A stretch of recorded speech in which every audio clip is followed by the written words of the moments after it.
Bienvenidos al punto de encuentro entre el análisis económico, los negocios internacionales y las ideas que transforman el mundo. El espacio que te ayuda a entender mejor el mundo de los negocios y la economía global. El futuro de los negocios está aquí. Negocios sin frontera, con Eduardo Mendívil y Samuel Peña. ¡Comenzamos!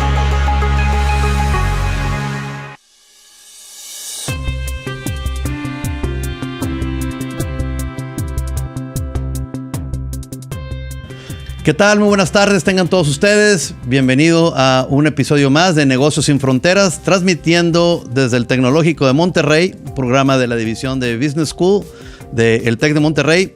Y esta tarde estaremos platicando con un buen amigo mío, compañero de batalla y brother desde hace muchos años, inclusive tocayos de cumpleaños el 28 de febrero los dos. Un amigo mío desde hace muchos años, de más de 30 años, el cual quiero y aprecio mucho, el ingeniero Guillermo Garza, que me voy a dirigir a él como Memo por el cariño que le tengo. Memo es un egresado también de aquí del Tecnológico de Monterrey, es ingeniero en electrónica por aquí por el TEC. Tiene una maestría en administración por la Universidad de París Telecom en Francia. Y bueno, en su etapa profesional tiene una larga trayectoria, muy parecida inclusive. Tenemos los mismos intereses en los temas de inversión extranjera. Fuimos compañeros en la Secretaría de Desarrollo Económico hace ya 30 años, ¿verdad? Casi, Memo. Ya, casi 30. Wow. Fuimos ambos coordinadores de inversión extranjera. Posteriormente, Memo fue designado consejero comercial de ProMéxico, asignado concretamente a Francia y a todo el continente africano. Asimismo, bueno, después pasó a ser un ejecutivo, director de riesgos corporativos de Cemex, Francia e Inglaterra. Y bueno, así estuvo prácticamente buena parte de su tiempo y emprendió un negocio que ahorita vamos a platicar a detalle un poquito de el emprendimiento sobre este mezcal que se llama Ojo de Dios, que ahorita nos platicará un poquito más en este emprendimiento. Bueno, mi querido Memo, pues qué gusto tenerte, bienvenido a tu alma mater, el TEC de Monterrey. Gracias, Samuel, gracias por la invitación. Oye, con mucha nostalgia, justo ahorita que llegué aquí al TEC, ¿no? Oye, que hace muchos años que no estaba por acá. Ya tengo 17 años en Francia, sí. Entonces raras veces ando por estos rumbos. Oye, pero bien distinto, ¿no? El TEC conforme a lo que a ti y a mí nos tocó. Ahorita vamos a hacer un recorrido para que veas, pero te vas a dar cuenta, la biblioteca ya no es tan biblioteca, por ejemplo. O sea, obviamente hay libros, pero es una dinámica muy, muy distinta. Los restaurantes que había, existe todavía, por ejemplo, la carreta se modificó, el borrego. Oye, mi querido Memo, platícanos un poquito, ¿cómo te ha ido en Francia? Tienes una vida un poquito híbrida, ¿no? Por un lado estás mucho en Francia, estás mucho también en Ibiza, estás mucho aquí en Monterrey. Uh-huh. Platícanos un poquito de tu trayectoria en Francia. Este programa lo escuchan mucho, no solamente estudiantes del TEC de Monterrey, sino pues todo el área metropolitana, todos los estudiantes de la Universidad Autónoma de Nuevo León, de la UDEM, de la UR, de todas las universidades de aquí, jóvenes, estudiantes y obviamente profesionistas. Y creo que tu vida ha sido muy inspiracional en muchos aspectos, porque precisamente has hecho lo que pocos han hecho de transitar, de ser un ejecutivo como lo fuiste, tanto funcionario público como también en el tema de ejecutivo de Cemex, una empresa de aquí de Monterrey, y ahora, bueno, empresario ahora con este nuevo proyecto. Vámonos de atrás para adelante, como luego dice mi querido Memo. Pues mira, yo creo que hemos tenido, y digo hemos porque tú también, hemos tenido la oportunidad de tener trabajos, primero en la vida pública, como lo mencionas, pero trabajos que nos han permitido, yo lo llamaría un poco atípicos, que si bien somos empleados, sí, pero no tuvimos una vida, el famoso 9 to 5, ¿no? Digo, no teníamos, nuestro cotidiano no era ir a sentarnos enfrente de una oficina, si bien teníamos una oficina, pero tuvimos la oportunidad de tener agendas de inversión, de estar mucho en la calle y de estar mucho viajando, ¿no? Totalmente. Desde la Secretaría de Desarrollo Económico, después obviamente en ProMéxico y continuando en Cemex. Esto lo comento porque creo que ha dictado mucho mi vida de no sembrar raíces en un mismo lugar o no tener una oficina que tiene que ir uno de lunes a viernes, sino que siempre estuve en una dinámica de movilidad, de estar viajando, de de tener visitas comerciales, etcétera. Claro. En donde no me hallo estar sentado en una oficina o en un mismo país, ¿no? Decimos comúnmente la universidad de la calle, ¿no? Digo, porque pues en la calle aprendes muchas cosas que no aprendes en una oficina o en las aulas universitarias. Correcto. Y entonces, y eso me ha llevado en mi vida profesional, que si bien era empleado asalariado, tanto de la función pública durante 15 años, 16 años y después en el mundo corporativo en Cemex, me ha llevado a no tener una vida muy típica u ordinaria de estar en una misma ciudad todo el tiempo, ¿no? Entonces, como comentabas ahorita, si bien mi residencia oficial, fiscal, es París desde hace 17 años, el año pasado, por ejemplo, estuve 10 semanas en París de todo el año, ¿no? Entonces, has estado para arriba y para abajo. Para arriba y para abajo, por un lado, por mi tema en Cemex, sí, claro. que ahorita llegaremos a ese tema y que ya he terminado en diciembre del año pasado, para dedicarme de lleno a mi emprendimiento, Ojo de Dios, que lanzamos este bebé 2019, un poquito antes de COVID. No, bueno, pero entonces ya prácticamente ya tienes casi 7 años entonces. Sí, ya de hecho con mis socios hablamos de que ya estamos en la adolescencia del emprendimiento como tal. Claro, está madurando, claro. Happy problems, porque por supuesto, ya entramos a la fase de levantamiento de capital, de que requerimos más dinero, y digo, ya pasó de ser un hobby a pasar algo de tiempo completo y creciendo de manera considerable, ¿no? Y esto es patrimonial, al final del camino es una cosa que vas creciendo con ella, ¿no? Y lo vas desarrollando en otros mercados. ¿Y cómo fue, volviendo hace 30 años que prácticamente, estuvimos en la Secretaría, y tu paso hacia Francia, ese acoplamiento con la cultura francesa muy particular? Yo siempre he considerado a Francia un país, además de desarrollado, digamos, una gente con un alto nivel digamos, no solamente cultural, en lo que refiere a educación académica, un nivel académico alto. Y yo creo que es una característica que tiene Francia, que lo tiene donde está actualmente. Sí, pues mira, la curiosidad que yo tengo de Francia nace desde muy joven, porque yo desde que estaba aquí en Monterrey, estudiando en la primaria, finales de mi quinto, sexto grado, me entró la curiosidad de estudiar francés. No me preguntes por qué. Digo, obviamente estaba en escuela bilingüe en donde el inglés era natural. ¿Estuviste en el Latin, verdad? No. En una escuela que se llama British American School. Ok. Escuela 100% bilingüe, entonces, el inglés era natural. Y me entró siempre la curiosidad por los idiomas. Entonces entré al francés desde muy joven, después pasé al alemán, pero entré al francés muy, de niño, realmente. Tenía 12 años cuando entré a la Alianza Francesa, que vas los sábados un poco ahí, lo vas aprendiendo poco a poco, tampoco. Nunca me imaginé, que mi vida me iba a llevar a, mi vida adulta me iba a llevar a Francia. Empezando por el posgrado. Empezando por el posgrado, que fue yo creo que el primer reto, porque decidí hacer un posgrado completamente en francés. Siempre te dan las opciones de hacerlo en la modalidad en inglés o la modalidad en francés. Y te iba a decir, ¿por qué Francia y no UK o Alemania o Italia? Fíjate que fue un tema durante mi carrera aquí en el TEC de Monterrey, de Ingeniería en Electrónica y Comunicaciones. Siempre fui también muy acelerado. También no me preguntes por qué, siempre metía carga. Sí, siempre, todos los semestres metí una carga extra. De hecho, salí un año antes de lo que me tocaba. Mira. O sea, yo entré en el... Adelantaste materias. Adelanté materias, casi todos los veranos llevaba 2 materias. De hecho, hay una anécdota graciosa de mi último semestre, me quedaban 9 materias.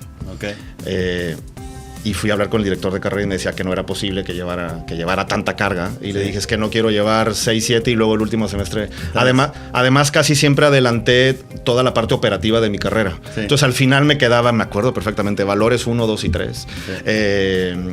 Administración financiera. O sea, me quedaban como las que llamamos de relleno, ¿no? Que no tenía nada que ver con electrónica.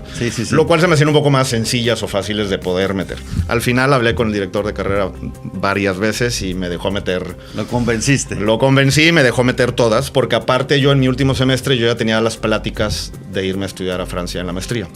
¿Por qué a Francia? Entre que ya hablaba francés, ya era bilingüe, siempre he tenido una curiosidad por Francia y por Europa, y siempre lo vi como una experiencia mucho más rica en lo personal que en lo académico. Si bien lo académico, obviamente aquí en el norte de México, o en México en general, volteamos mucho hacia Estados Unidos, ¿no? Hacia posgrados en Estados Unidos, el famoso, los del Big League.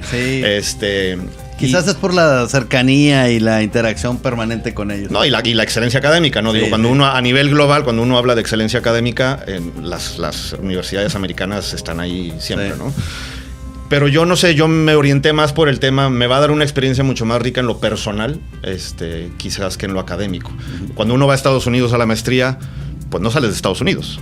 Digo, a lo mejor viajas con tus amigos, bueno, tú tuviste la experiencia de estudiar en Estados Unidos, viajas pero dentro de Estados Unidos. Cuando uno se va a Europa, tienes la oportunidad de conocer otros países, otros idiomas.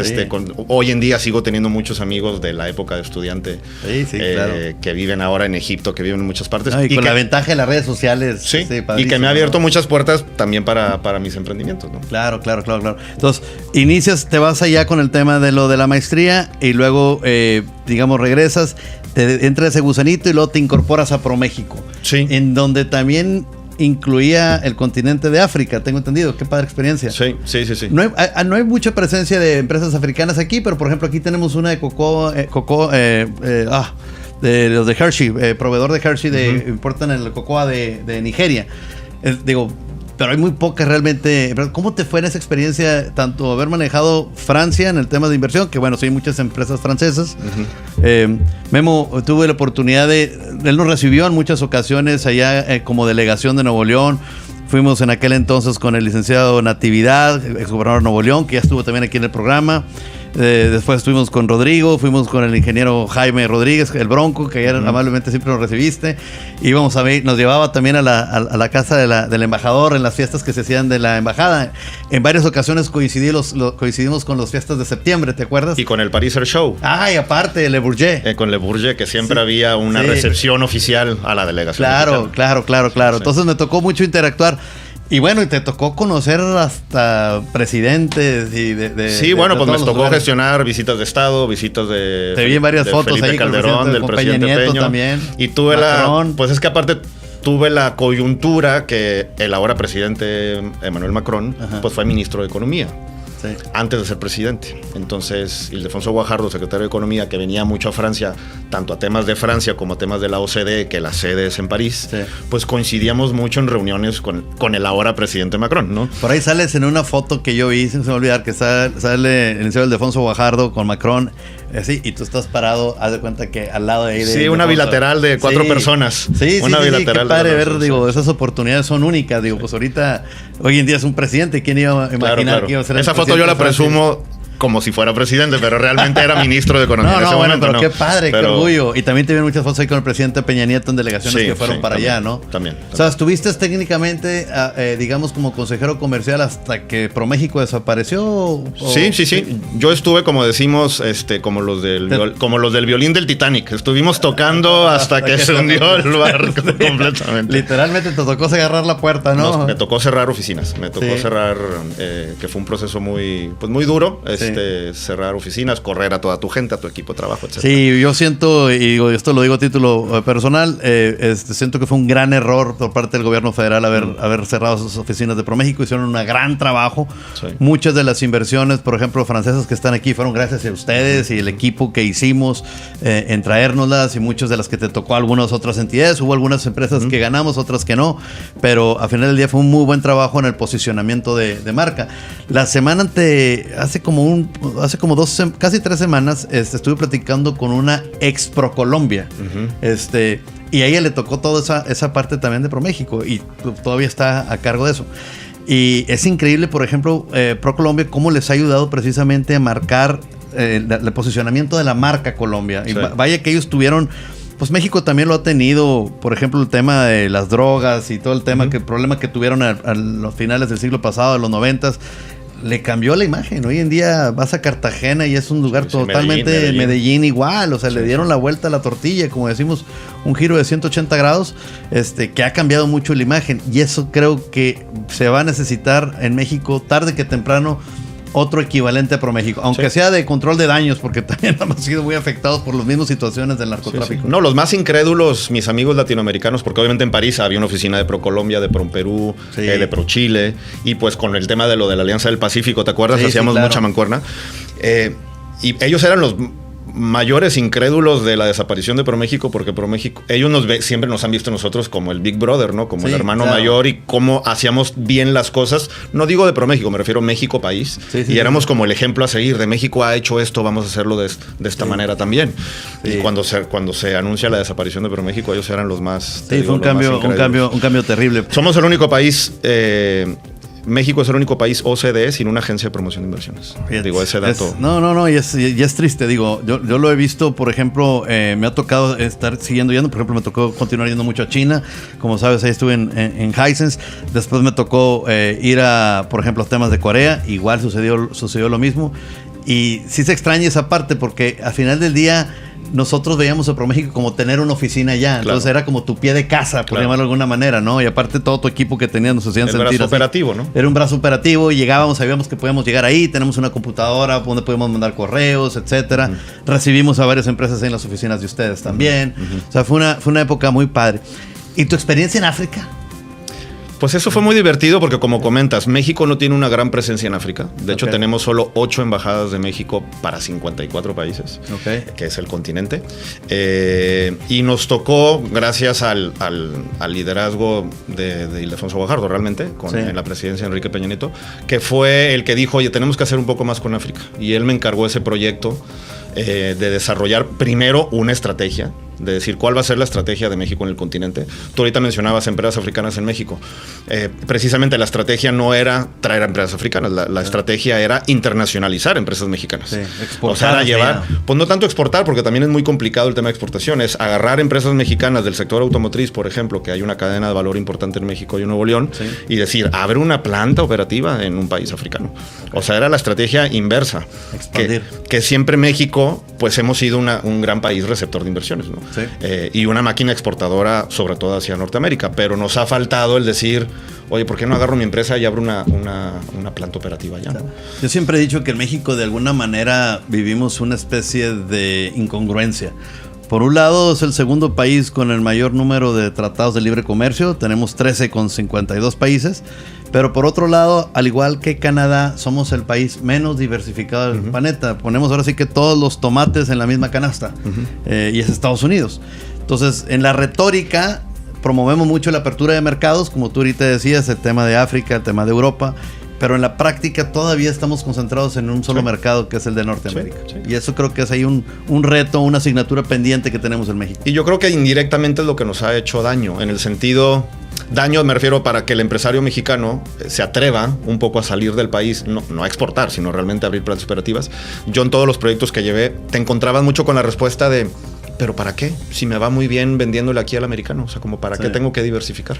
Caes en ese aspecto de conformismo, ¿no? Sí. Por de alguna manera. Nos pasó mucho con el tema del aguacate, por ejemplo, para Europa, que perdió mucha competitividad y nos ha ganado mucha competitividad el aguacate colombiano, el chileno, el israelita incluso. Y cuando veníamos a hablar con los aguacateros en Michoacán y en otras regiones de México, le decíamos, te damos dinero, fondos para que produzcas más. Y me decían, mira, si me das más dinero para producir más, le voy a vender más al americano. No porque me des dinero voy a diversificar. Entonces te encontrabas mucho con esas barreras. Claro. Que mientras, como dice el dicho, mientras no le dé gripa a Estados Unidos, pues está bien, ¿verdad? Pero porque si no nos... No, y ya ves ahorita cómo está sucediendo ahorita, sobre todo en esta administración del presidente Trump, que a mí se me ha hecho eterna, y con todos estos cambios, y un día amanece de genio y le pone aranceles a un producto, otro día también. Entonces ha cambiado mucho esa dinámica. Bueno, y en esa experiencia que tuviste en África, ¿se lograron llevar empresas del país para allá? Nos tocó mucho romper paradigmas y sobre todo establecer una estrategia que, te digo, era inexistente. Digo, si bien hay presencia consular y de embajadas, no tenían eran embajadas con 2 o 3 personas, no tenían mucha capacidad para tener consejeros comerciales. Entonces a mí me tocó, primero que nada, plantear la estrategia, que incluía 4 polos, 4 oficinas, digamos, en Marruecos en el norte, Sudáfrica en el sur, y después este y oeste en Kenia y en Ghana, ¿no? Entonces era tener oficinas comerciales, que abrimos las oficinas comerciales, para atender regionalmente, porque África... Al igual que Norteamérica, pues las distancias son muy grandes, ¿no? Sí. No hace justicia cuando uno lo ve en el mapa, pero te digo, son 54 países. Entonces, de cada una oficina tenía un perímetro regional de 5 o 6 países, ¿no? O sea, un vuelo de Kenia a Ghana era un vuelo de 3 horas, 4 horas. No más, 6. Más, 6 horas. Sí. Pues simplemente París, Marruecos son 3 horas, ¿no? Un Los Ángeles, Nueva York, haz de cuenta. O sea, wow. Entonces, la idea era que cada oficina tuviera una cobertura regional, o sea, de sus países aledaños, y identificamos y seleccionamos cuáles eran los sectores de actividad en cada región, porque no todas las regiones eran fuertes. Por ejemplo, nos encontramos que el sur de África era muy fuerte en automotriz. Sudáfrica, Botsuana, Angola. Entonces, la estrategia automotriz estaba enfocada en el sur del continente, ¿no? De traer empresas mexicanas que pudieran desarrollar negocios. ¿Y si se logró establecer alguna empresa mexicana o algún centro de distribución en este caso? Sí. En automotriz, en alimentario. Por ejemplo, se producen piñas mexicanas en Nigeria. Para venderlas a Estados Unidos, para venderlas a Europa. Y desde ahí como plataforma. Exacto. Que también era muy gracioso porque decían, es que si yo produzco piñas mexicanas en Nigeria, pues son piñas nigerianas, me decían. Y yo le decía, pues Volkswagen tiene 50 años en México y que yo sepa, Volkswagen no es mexicano, ¿verdad? Sigue siendo alemán. Entonces, el que lo produzcas en una región del mundo no te hace de esa región, ¿no? Los carros aquí. A eso me refería, igual, era romper paradigmas. Era, no, es que si lo produzco allá, ya no es mexicano. Pues no, sí es mexicano, pero es prodúcelo donde más sentido te haga, ¿no? En términos de negocio. Ahora, bueno, todo eso fue una estrategia que, digamos, de alguna manera nos puso en el mapa en África, cosa que no existía anteriormente. Y luego, estando ahí en el tema de ProMéxico, el challenge en el aspecto cultural, en el vis a vis con los franceses, ¿cómo te fue en esas primeras incursiones? Pues fue bien interesante para mí en lo personal, en lo profesional, pero también en lo personal, porque yo llego a Francia. Cuando yo llego a ProMéxico no llego como consejero, llego como primer secretario, que se le llama, que es como el adjunto, ¿no? Como el segundo a bordo. Pero me toca llegar a la consejería como director justo 2 años después, en el 2011. En el 2011, pues yo tenía 31 años. Sí. Y a lo mejor me veía más joven de lo que parecía. Y Francia es un país mucho como Japón, mucho de seniority, mucho de edad. A mí me decían, te faltan canas, es lo que me decían. Y le dije, no te preocupes, esos me van a salir más tarde. Pero utilizaba mucho esa frase para decir, le falta, no era experiencia, pues no era la experiencia, era más como el tema de no pareces consejero, no pareces, ¿no? Es cierto. Entonces esa parte yo creo que es la que más recuerdo ahora con risas, pero sí que era un tema que te veían llegar a la reunión y esperaban ver enfrente a alguien de 50, 60 años, ¿no? Sí. Ahora, por ejemplo, en el caso concreto de Francia, afortunadamente han tenido muchas inversiones aquí en México. Mucho tiene que ver por esa interacción. El sector aeronáutico. El sector aeronáutico, concretamente, bueno, en su momento que hubo esa joint venture que tuvieron entre Renault y Nissan en su momento. Aquí algunas de las empresas francesas, inclusive hasta de comercio, Decathlon y Decathlon fue un proyecto que me tocó. Sí, y cómo han tenido éxito. Aquí tienen 2, una en Cumbres y una en Valle, y no dudo que al rato vayan a estar afectados. Tienen 18 en México ahora. Sí, han crecido enormemente. Yo me acuerdo en aquel entonces, ¿te acuerdas aquel proyecto que nunca pudimos consolidarlo? Creo que se fue a Querétaro, Eurocopter. ¿Te acuerdas? Híjole, ¿cómo nos sacó? Algunas de las canas que tengo por ahí.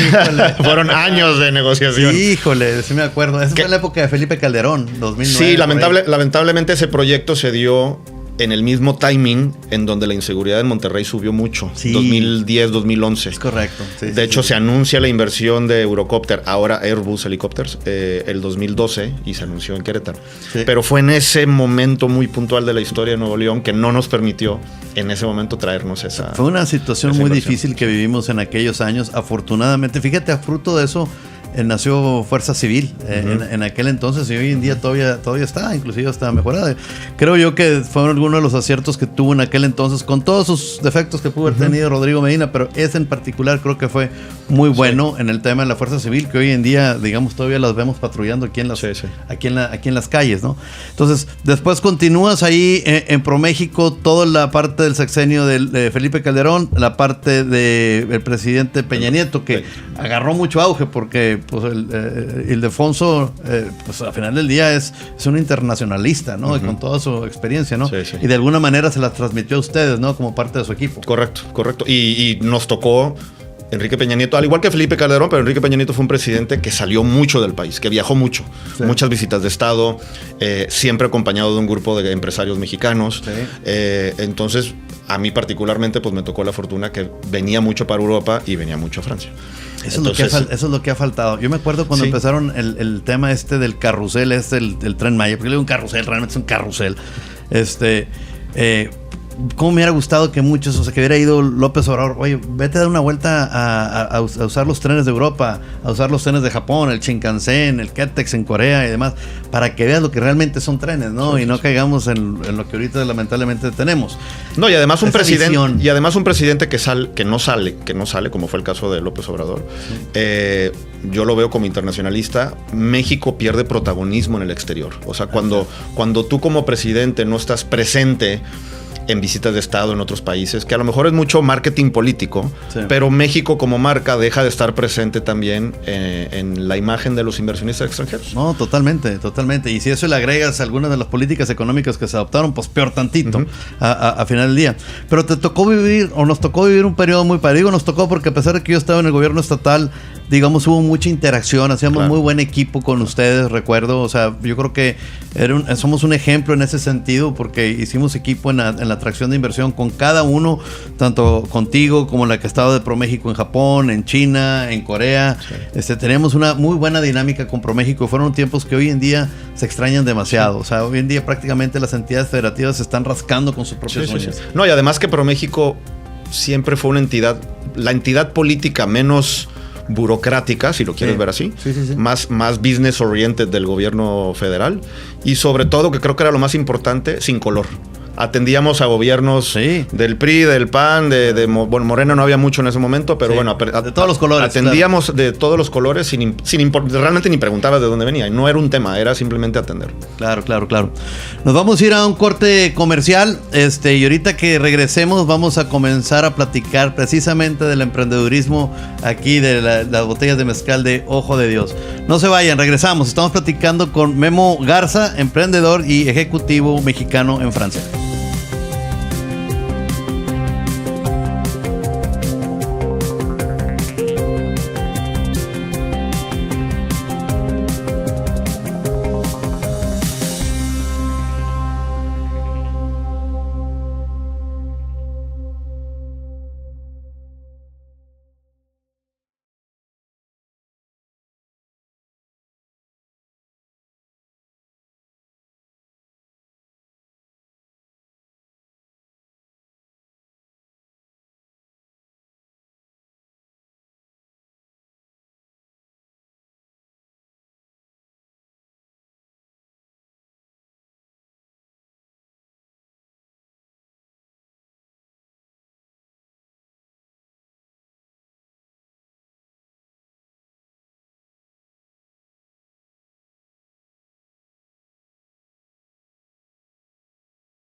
Estamos de regreso, estamos platicando con el ingeniero Guillermo Garza, quien es exalumno de aquí del TEC de Monterrey. Platicábamos antes de irnos al corte de su experiencia que ha tenido en Francia, en este caso en la faceta de funcionario público, y un poco de lo que comentábamos de la parte de la experiencia que comenzaba en Cementos Mexicanos.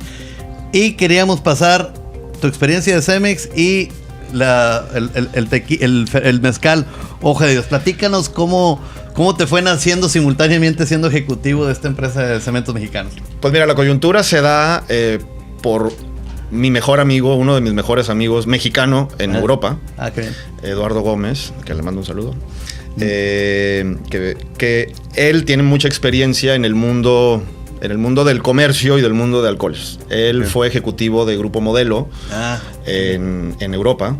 Antes, hasta la venta, a él le tocó, así como a mí me tocó el cierre Pro México, a él le tocó el cierre, la venta de Grupo Modelo. Sí, claro. Que a su vez, pues obviamente se deshicieron, corrieron la estructura que tenían, porque pues al comprarlo un grupo europeo ya tenían una estructura, ¿no? Entonces, bueno, a él le toca también el cierre de eso, y ahí él decide emprender, esto estamos hablando de 2014, él decide emprender con una empresa importadora de productos mexicanos, trayendo un poco de todo, ¿no? Desde tajín, salsas, tortillas, tequilas, mezcales, cerveza, o sea, consolida producto de México, digo, con esa empresa sigue actualmente, muy bien. Consolida y trae para acá.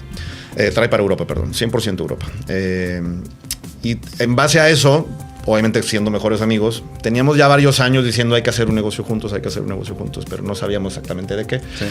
Y yo le decía, pues mira, lo que más hace sentido es algo de lo que tú ya estás haciendo y que yo tengo mucha experiencia, que es negocios internacionales.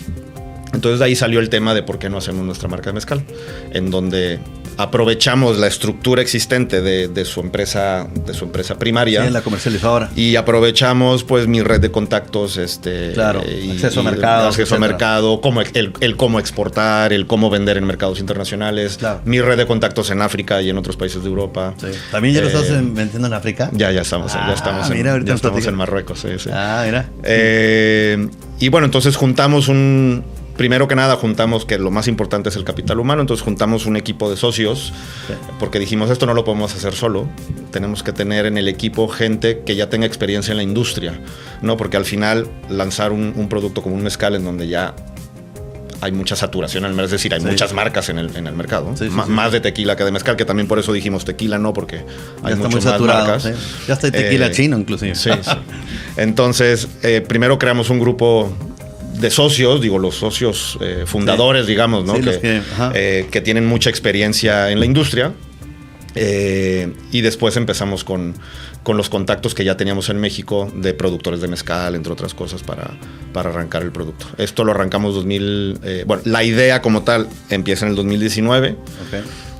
Arrancamos el primer stock de producto para Europa 2020. Saber que como los dueños todos vivimos en Europa, pues el proyecto arrancó en Europa, es decir, no era un mezcal que encontrabas en México, ahora ya lo encuentras en México, pero inicialmente pues era un mezcal que se encontraba solamente en Europa para poder aprovechar el potencial que teníamos cada uno de nosotros, ¿no? Claro. Ahora, dice producto de Oaxaca, o sea, te lo hacen en Oaxaca, literalmente. Sí. Hay que recordar que los destilados de agave como tequila, mezcal, sotol, raicilla, todos tienen denominación de origen. Sí, entonces, y algunos estados los tienen, Oaxaca. Algunos estados los tienen e incluso dentro de unos estados, unos municipios lo tienen y otros no. O sea, no puedes producir, por ejemplo, Zacatecas tiene denominación de origen, pero no puedes producir en todos los municipios de Zacatecas, ¿no? O sea, claro. Tienes que ver cuáles son los que tienen. ¿Y de dónde sale el nombre? Pues fíjate, el nombre, la estrategia y toda la identidad visual sale de Eduardo y yo también, siendo mejores amigos, arrancamos aventuras en el mundo espiritual, con chamanes, haciendo ceremonias, haciendo plantas, consumiendo ese tipo de cosas. Y tuvimos una oportunidad de hacer una ceremonia con gente en México, con chamanes en México. En donde ahí tuvimos la visión del ojo de Dios. El ojo de Dios hay que recordar que es el tercer ojo, que significa protección y poder.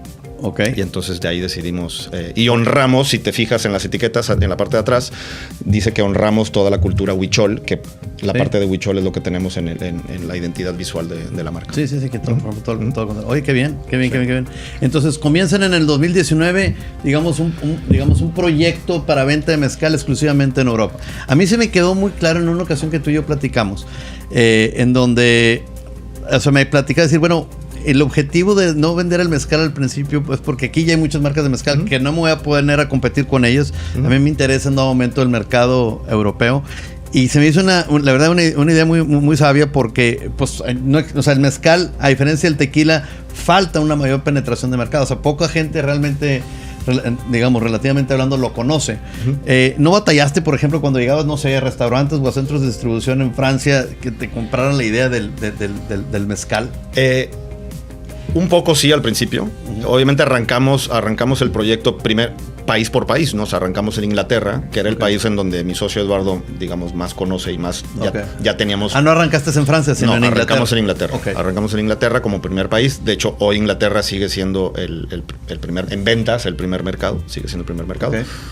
Hoy en día estamos en 23 países.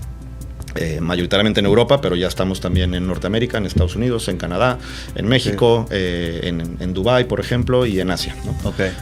Hoy en día. La aventura ha sido... bastante. O sea, ha sido intensa en tan poco tiempo, porque hay que saber que aunque arrancamos el proyecto, el primer batch de mezcal llegó a Inglaterra en 2020, enero de 2020, entonces nos cae COVID un mes después, un mes y medio después. Entonces, bueno, ahí... Y el COVID te arranó un poquito el tema de la distribución, pero el consumo yo creo que pues, la gente siguió de todas maneras. Pues mira, arrancamos estrategias de venta en línea. Mi socio para su empresa principal, él tenía ya en ese momento venta por internet. Entonces por ahí empezamos a hacer cosas, pero realmente el consumo pues era... O sea, nuestras ventas eran muy bajas, porque aparte era un producto no conocido en el mercado, que acababa de llegar, estaba apenas abriendo, la gente confiaba en nosotros, pero decía, pues no sabemos esto cuánto va a durar.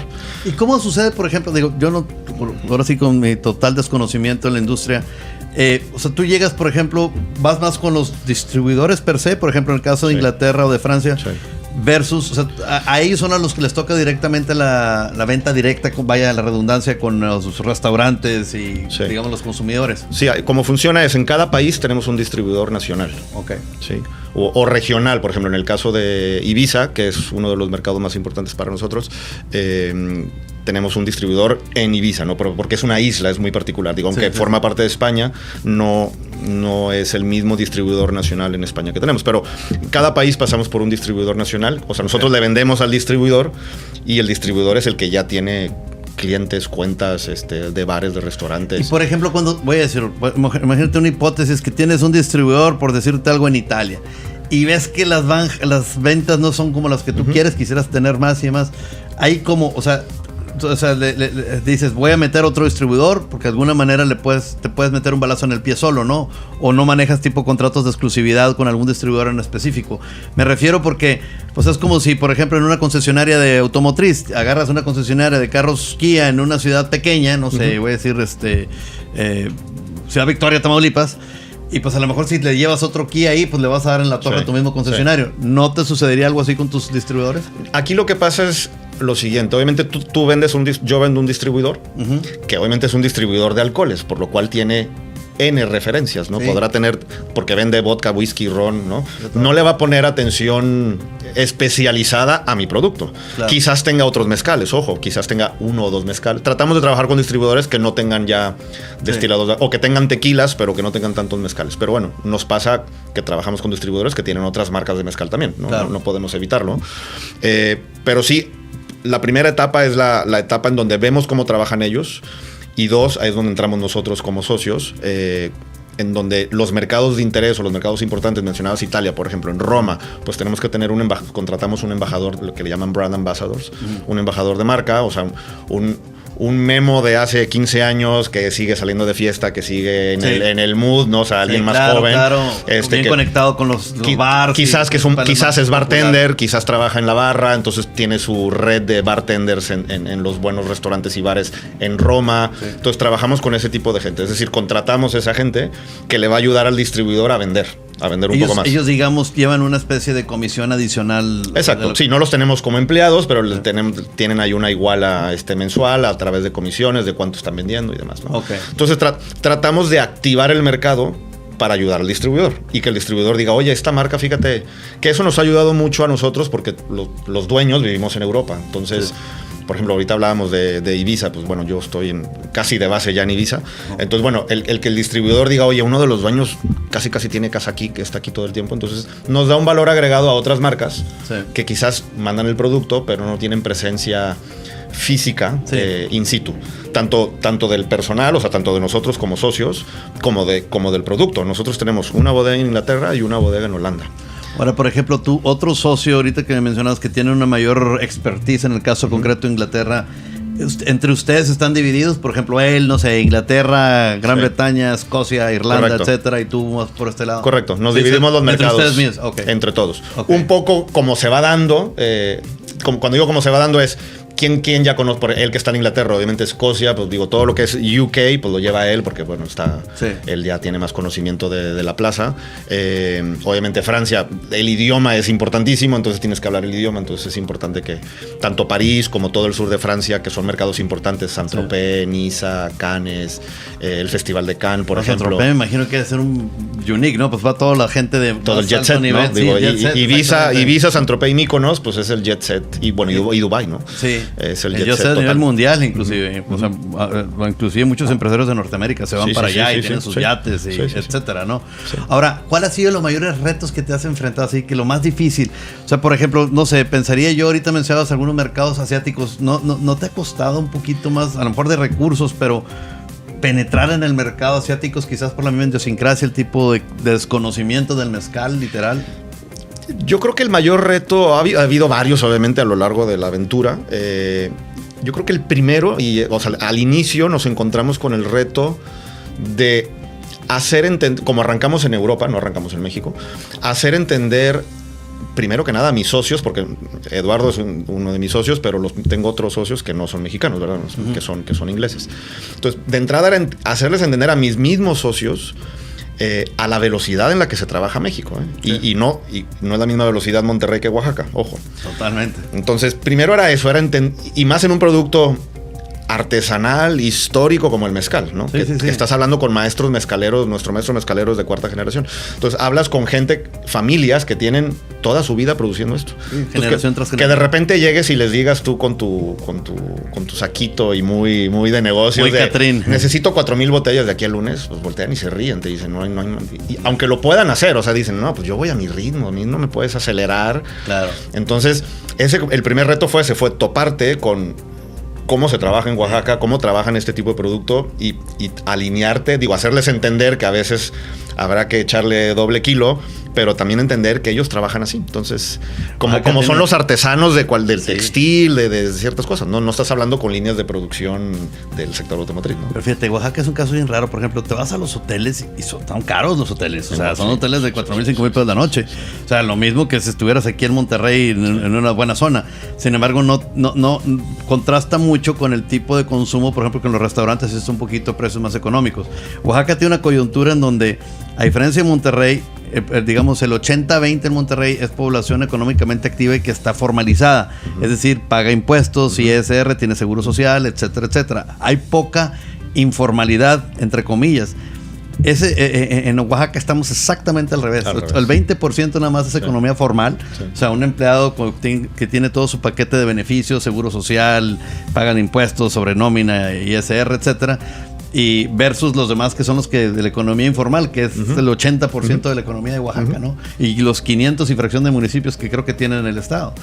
Sí. Yo siempre me he preguntado, teniendo tanta riqueza en temas de turismo, por ejemplo, ¿cómo no ha despegado ese estado? Y lo mismo diría quizás por Chiapas.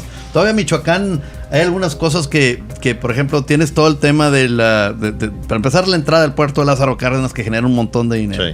Tienes el tema de los agricultores, como es el caso del limón y el aguacate, por ejemplo. Tienes el caso de una empresa cerera de las más grandes del país, como era ArcelorMittal. Entonces, digamos, tienen mucho para salir adelante, que dices tú, pues, ¿en qué se va todo? Sí. Independientemente de corrupciones y cosas así. Pero Oaxaca no tiene una riqueza cultural que gastronómica, quizás turística. De las mejores del país. O sea, porque tanto la ciudad de Oaxaca como toda la costa, ¿no? Puerto Escondido, Mazunte, Huatulco, hay toda... Yo tuve la oportunidad de estar en Huatulco hace unos 4 o 5 años y yo lo considero todavía una tierra virgen, ¿eh? O sea, falta muchísimo por desarrollar y un gran potencial que tiene. Que luego es un poco el doble discurso de, por ejemplo, hoy en día nos quejamos, bueno, ahí no hablo de mí, pero está la queja, por ejemplo, Riviera Maya, que ya creció mucho, que ya está muy complicado para el turismo, sigue siendo la máquina de hacer dinero de México, ¿no? Sí, muy americanizado. Pero ya exacto. Entonces, de repente dices, Huatulco es tierra virgen. Yo creo que también lo quieren mantener así. Porque, oye, si le metes más recurso, dinero, pues se va a volver Riviera Maya, ¿no? La pregunta es, ¿queremos que se vuelva Riviera Maya? No lo sé, quizás sí sea, digo, ese es pagar el precio del éxito, ¿no? Como claro. lo que estamos viendo, lo de la gentrificación en la Ciudad de México, en Polanco. Sí. Estuve hace 3 semanas ahí visitando a un amigo y caminas por Condesa y escuchas todo menos español, ¿eh? O sea, no, vas en Mazarik y no y sientes los ni que precios... estás en México. No, los restaurantes están igual o peor que aquí en Exacto. Monterrey. Y las rentas, ¿no? Entonces, muy caros, sí. Que yo digo, bueno, es bueno porque es gente que está llegando y hay una derrama económica, ¿no? Digo, están pagando altas rentas. En efecto, que el mexicano equivalente no lo puede consumir, pues... Sí, no lo podría. Como el mexicano promedio, pues no puedes ir a Tulum. O sea, hay noches de hotel de $1,000 la noche, ¿no? Sí, no, una cosa absurda. Y fíjate que no está tan... O sea, se está desarrollando, pero hay una característica única que tiene Tulum versus Cancún. Esto se me figura un poquito, saliendo un poquito del contexto, Cuba. Cuba es un país en donde se quedó muchos años atrás, pero eso es lo que lo hace único al país. Yo me pensaría que el rato que si llegara a haber una invasión americana, una invasión no militar, sino de que permita la inversión extranjera y demás, dudo que si se le cambia esa parte es perder ya una identidad que ya tienen mucho, ¿no? Sí. No imagino a Oaxaca en un downtown con todas las franquicias que hoy en día existen.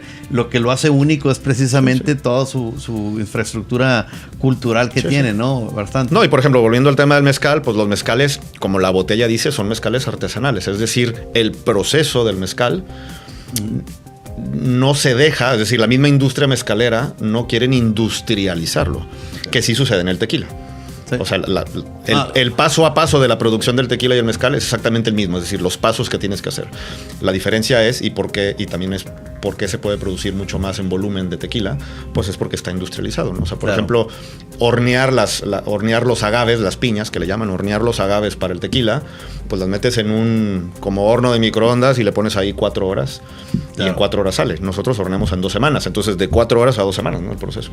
Oye, y ahorita que mencionabas que ya estás incursionando aquí en México, a veces no crees que te estás, digamos, hay demasiada competencia, o sea, ¿no preferirías, voy a decir una tontera, pero no preferirías abrir un mercado en Uruguay, en Punta del Este, o acá en Chile, por ejemplo, o en Sudamérica, por decirte un ejemplo, o algún otro lugar, que aquí en el país? Porque aquí hay demasiada competencia, pero no sé, a lo mejor tú estás viendo algo que yo no estoy viendo, yo estoy viéndolo así desde afuera. No, o sea, sí hay demasiada competencia y es lo que estamos sufriendo. Decidimos entrar en México por un tema de estrategia de marca y visibilidad de la marca. Obviamente estamos en Ciudad de México solamente y en pocos lugares, o sea, decidimos simplemente decir que estamos en México y buscar ciertos bar de cócteles o restaurantes muy haut game, que es lo que queremos, para México, para no competir con... ¿A qué te referías con haut game? Cuando me refiero a haut game, pues son restaurantes, digo, los bares que están dentro de las listas de 50 Best. Okay. Muy selectivo. Muy selectivo, muy selectivo. O sea, digamos, tener una presencia de marca en una gama bastante selectiva. O sea, no lo quisieras hacer comercial. Voy a decir una cosa así absurda, pero por ejemplo, hay gente que dice, tiene sus productos. Por ejemplo, una vez me decía un amigo que era productor de jugos que venden H-E-B. Me dice, no saco dinero en H-E-B, pero tengo un posicionamiento de marca que H-E-B sí me lo da. Y dice, y también lo quiere hacer con Oxxos y lo hace nada más con ciertos Oxxos, pero él él casi creo paga por estar en los estantes. Claro, o sea, no le ganas, sino es una imagen que te está dando, pues no gratis obviamente, ¿verdad? Pero no le estás ganando en el producto, sino quieres tener gama. Aquí en este caso no lo estás generalizando, sino te estás yendo sobre mercados. Lo que pasa es que mi mercado en México se va a limitar, digamos. Es decir, yo no puedo competir con, no voy a decir otras marcas, pero no puedo competir con las grandes marcas que ves en todos lados, que aparte tienen economías de escala mucho mayor. Yo ¿dónde compito? O sea, partiendo que la fortaleza de mi marca es en Europa, porque soy el mezcal más vendido en Ibiza, porque soy el mezcal más consumido en Inglaterra, porque estoy, por ejemplo, en Bulgaria, porque estoy en Escocia, porque estoy en República Checa. O sea, estoy en países o en ciudades, en capitales, que la competencia es menor. Obviamente París, Londres, Madrid, hay muchas marcas de mezcal, no como en México, pero en Bulgaria, en Sofía, pues tampoco no hay más de 3, ¿no? Sí. Y nosotros, como estamos allá, pues somos el mezcal número 1, por ejemplo, en Sofía, Bulgaria. Entonces, sabiendo que mi fortaleza es Europa, claro, y destinos, como dices tú, Saint-Tropez, Ibiza, Mykonos. Esa gente que va a Saint-Tropez, a Ibiza y Mykonos, ¿dónde van? De entrada, en la Ciudad de México. O sea, es ese extranjero o mexicano que sale mucho de viaje. y que va a los buenos bares de coctelería y dicen, mira, ahí está Ojo de Dios, el mismo mezcal que vi en Ibiza, el que vi en Londres, el que vi esa es mi fortaleza. Claro. Ahora, igual ya te había hecho esta pregunta hace un momento. ¿Cómo se han manifestado tus principales retos? Por ejemplo, llegar, bueno, tú ya has estado muchos años en Europa, pero por ejemplo, llegar a otros mercados en donde tienes total desconocimiento, que contratas a alguien de allá, que esté muy familiarizado, o en mercados, por ejemplo, ahorita decías el caso de Bulgaria, Sofía. Bueno, muchos conocemos Europa. Yo no tengo el gusto de conocer Bulgaria, pero pues yo te aseguro que solamente un segmento muy pequeño de los que conocemos Europa conoce Bulgaria. Claro. O sea, está muy unique el tema, sí, ¿no? Sí. ¿Eso no te limita en cuanto al tema de tus ventas? Sí. A ver, primer reto, lo mencionábamos hace rato, es la parte de la velocidad a la que se trabaja en México, ¿no? Y entender los ciclos, respetarlo, porque es un tema, así es en Oaxaca y así es en el mundo del mezcal. Entonces, respetarlo y nosotros alinearnos a esas velocidades, ¿no? De producción. Segundo reto, que también ha sido importante y es un reto constante, la logística. Obviamente mandamos todo por barco, pero ya cada vez hay más retos dentro de México, o sea, nos ponen más el pie dentro de México del impuesto que tienes que pagar, tu contenedor que llegó a Veracruz y lo abrieron porque había una revisión de la Secretaría de Marina, lo que tú quieras. Entonces, a lo que voy es que algo que normalmente tarda 4 o 5 semanas, a veces tengo que decirle a mi distribuidor, pues a lo mejor se va a tardar 7 o 8 semanas, ¿no? Entonces, ese es un reto bien importante de logística. Entonces, claro, tengo que llevar mi producción adelantada, es decir, lo que estoy enviando ahorita a Europa es lo que voy a vender en el siguiente trimestre, porque claro, si es lo que voy a vender en a lo mejor no llego a tiempo, que ya nos pasó, o sea, tuvimos que ir aprendiendo sobre la marcha, ¿no? Entonces, la parte de logística también es Entonces, ¿aquí todo lo sacas por Veracruz? Sí. Ok, con tu agente aduanal y todo, te lo pone a puerto en... Lo de Inglaterra va a mi bodega Inglaterra, directamente. Todo lo de Europa va directamente a Países Bajos, porque de Países Bajos distribuyo. Y lo de Asia se va directamente a ¿Y qué tal el mercado asiático? Casi no hemos hablado del... El mercado asiático ha sido interesante. Nuestra puerta de entrada es Bali. O sea, así como hablamos ahorita de Ibiza, Saint-Tropez, que son destinos muy festivos. Sí. Pues el destino equivalente festivo de aquel lado es Bali, ¿no? Sí, entonces, un destino lunamielero. Exacto. Entonces ha sido nuestra puerta de entrada Indonesia, y ahorita estamos en negociaciones para entrar a China. Bueno, y China te dará todo un reto. ¿Y Japón y Corea? Todavía no, lo hemos analizado a través de nuestros distribuidores asiáticos, pero la cultura del mezcal todavía no está a ese nivel. Sí, okay. Entonces tratamos de esperar a que madure y que la gente conozca un poco más. Tequila lo conocen, pero el mezcal todavía no. Entonces, quizás ahí en ese tipo de estrategias de penetración de marcas tiene que ser igual otra vez con algunos restaurantes o algunos destinos muy peculiares, ¿no? Sí. O sea, que Tokio, en algunos hoteles en particular y demás. Oye, pues qué interesante, y sobre todo, mi querido Memo, pues felicidades. Gracias. Felicidades por este emprendimiento, por estos éxitos que estás teniendo. Me imagino, pues qué orgullo para tu señor padre. Por favor, transmítele mis saludos. Yo lo quiero mucho y lo aprecio mucho a tu señor padre. Y sobre todo que, digamos, pocos se atreven a dar ese paso, ¿no? Y creo que tú ya lo estás dando, y este es un tema que primero Dios va para largo, y me imagino que ya al rato van a empezar a acercarte gente que les va a querer comprar la empresa, y tienes que pensar, dicen por ahí que cuando te compran, vende, pero pensando luego en lo que sigue, o hacerlo más grande, o hacer una joint venture y crecerla al doble, ¿no? Sí. Pero aprovecha esas coyunturas, ¿no? Sí. Estamos actualmente, as we speak, sacando la estrategia, le estamos llamando Ojo de Dios 2.0. No puedo hablar ahorita mucho de eso, porque no entiendo. Pero queremos expandir la línea de productos, viendo la estrategia de qué es lo que sigue, o sea, la siguiente fase de Ojo de Dios, expansión sobre todo en una gama de productos mucho más amplia, para tener mucho más mercado y eventualmente vender. O sea, aquí Oye, mi Memo, estamos llegando al final del programa, y como te decía hace un momento, más allá de que estemos ahorita aquí en el TEC de Monterrey, muchos estudiantes de toda el área metropolitana de Monterrey, somos casi 6 millones de personas, y ¿qué mensaje le dijeras o le dieras a los estudiantes actualmente que se están por graduar? Muchos traen esa digamos, inquietud por el tema del emprendedurismo. Tú lo emprendiste, digamos, después de algunos años de experiencia. Esto me lleva un poco siempre al tema de decir, bueno, los mejores emprendimientos dicen que es entre más tarde mejor, porque lo estás acompañando con toda una sabiduría de conocimientos. ¿Qué mensaje les dijeras a todos los muchachos ahorita que están estudiando y que traen, o aquellas personas que traen ese gusanito del emprendimiento? Híjole, pues yo creo que lo más importante es esa experiencia al internacional, no lo dejen. Yo creo que muchas veces muchos jóvenes traen la inquietud de entrar en la vida laboral rápidamente, o sea, de graduarse, y a lo mejor te dicen, es que ya tengo una oferta de una empresa, y pues ves el signo de pesos y dices, bueno, pues voy a tener mi primer sueldo, y digamos, sacrificas otras cosas por ya tener un poco de dinero y a lo mejor empezar a hacer un patrimonio. A lo mejor tienes una novia, un novio, y dices, bueno, pues ya estás pensando en qué es lo que sigue.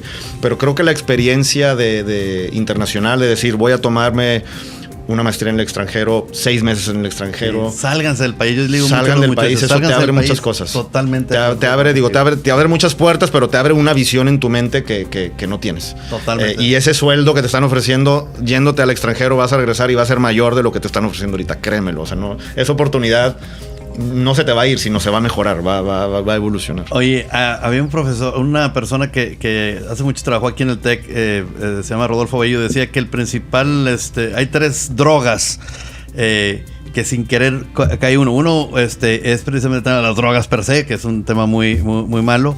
El otro tema son cualquier otro tipo de vicio, mala costumbre. Pero el tercero son los sueldos quincenales, porque te atienes y caes en un conformismo. Y esto tiene que ver con lo que acabas de decir hace un momento. Caes en ese conformismo, pues tengo aquí mi sueldito, y ahí trae mi quincena y no me hace falta nada, me alcanza para eso. Pero no te despierta esa parte. Dicen que cuando uno está abajo, saca lo mejor de sí. Y cuando uno está arriba, saca lo peor de sí. La arrogancia, de todo me va bien, la soberbia, etcétera, ¿no? Y eso sucede mucho. Y ahorita me recordaste esto que comentabas, ¿no? O sea, salirse fuera del país y que agarren esas oportunidades. Muchas gracias, mi Memo. Muchas gracias, Samuel. Por haber estado aquí con nosotros, que sea la primera de varias. Primero Dios, en tus próximos viajes que tengas aquí a México. Pues estuvimos platicando con el ingeniero Guillermo Garza, empresario mexicano que radica en Francia. Fue un gusto haber estado con ustedes esta tarde en Negocios Sin Fronteras, y nos vemos, si Dios quiere, el día de mañana en otro episodio similar. Mi nombre es Samuel Peña y fue un gusto estar con ustedes esta tarde. Gracias. Hasta luego. Hasta luego.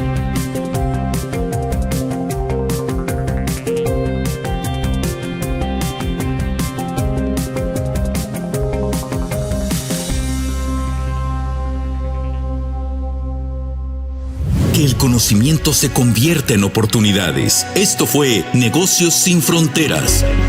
No te pierdas nuestra siguiente emisión mañana en punto de las 5 de la tarde. Negocios Sin Fronteras con Eduardo Mendívil y Samuel Peña.